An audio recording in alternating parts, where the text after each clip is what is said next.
بسم اللہ الرحمن الرحیم۔ حضور صلی اللہ علیہ وسلم نے چاند کے دو ٹکڑے کر دیے۔ ایک بار مکہ کے کچھ لوگ ہمارے حضور صلی اللہ علیہ وسلم کے پاس آئے۔ حضور صلی اللہ علیہ وسلم اس وقت منا جگہ پر تھے۔ کچھ غیر مسلم لوگوں نے حضور صلی اللہ علیہ وسلم سے آ کر کہا کہ اگر آپ سچے نبی ہو تو اپنی نبی ہونے کی کوئی نشانی دکھاؤ۔ رات کا وقت تھا، آسمان میں 14ویں رات کا چاند چمک رہا تھا۔ ہمارے حضور صلی اللہ علیہ وسلم نے ان غیر مسلم لوگوں سے پوچھا کہ تمہیں کیسی نشانی چاہیے؟ تو ان لوگوں نے چاند کی طرف اشارہ کرتے ہوئے کہا کہ آپ اگر سچے نبی ہو اس چاند کے دو ٹکڑے کر کے دکھاؤ۔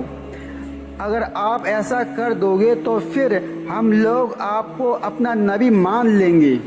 وہ غیر مسلم یہ سوال کر کر بہت خوش تھے کہ آج تو محمد اپنی ہار مان جائیں گے اور پھر خود کو نبی کہنا چھوڑ دیں گے، اور ہم اس بات کو لے کر ان کو لوگوں میں بدنام کریں گے کہ ہم نے ایک چیز کا مطالبہ کیا اور وہ اسے پورا نہ کر پائے، تو پھر وہ کیسے نبی ہیں؟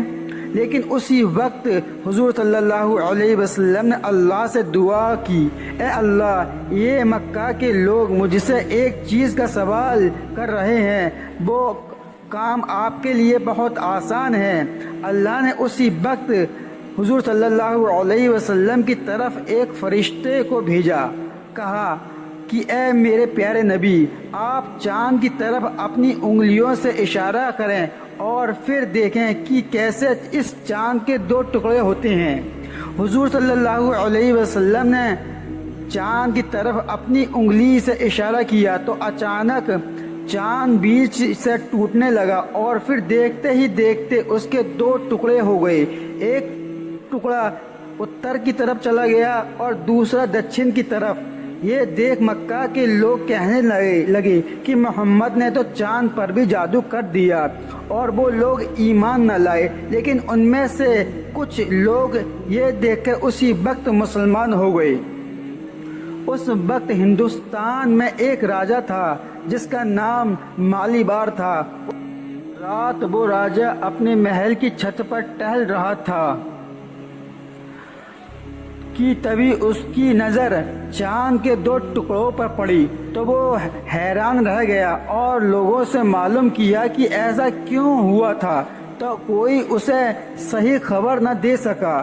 کچھ دنوں بعد ایک بہت بڑے گیانی آدمی نے آ کر راجا کو بتایا کہ اے راجا، خبروں سے معلوم ہوا ہے کہ دیش میں ایک آدمی ہے جو خود کو نبی کہتا ہے، اور جس رات چاند کے دو ٹکڑے ہوئے تھے تو اسی رات اس کے شہر کے کچھ لوگوں نے آ کر اس سے کہا تھا کہ تم چاند کے دو ٹکڑے کر دو تو ہم تمہیں نبی مان لیں گے۔ اس آدمی نے چاند کی طرف اشارہ کیا تو چاند کے دو ٹکڑے ہو گئے۔ یہ سن کر ہندوستان کے راجا نے کہا کہ وہ کوئی عام انسان نہیں ہے بلکہ حقیقت میں اللہ کا نبی ہے۔ اس لیے راجا اسی وقت مسلمان ہو گیا، اور پھر اس نے مکہ کی طرف سفر کیا، لیکن راستے میں ہی اس کا انتقال ہو گیا۔ یہ ہندوستان کے سب سے پہلے مسلمان تھے۔ سچے واقعات سننے کے لیے ہمارے اس چینل کو سبسکرائب کریں۔ جزاک اللہ۔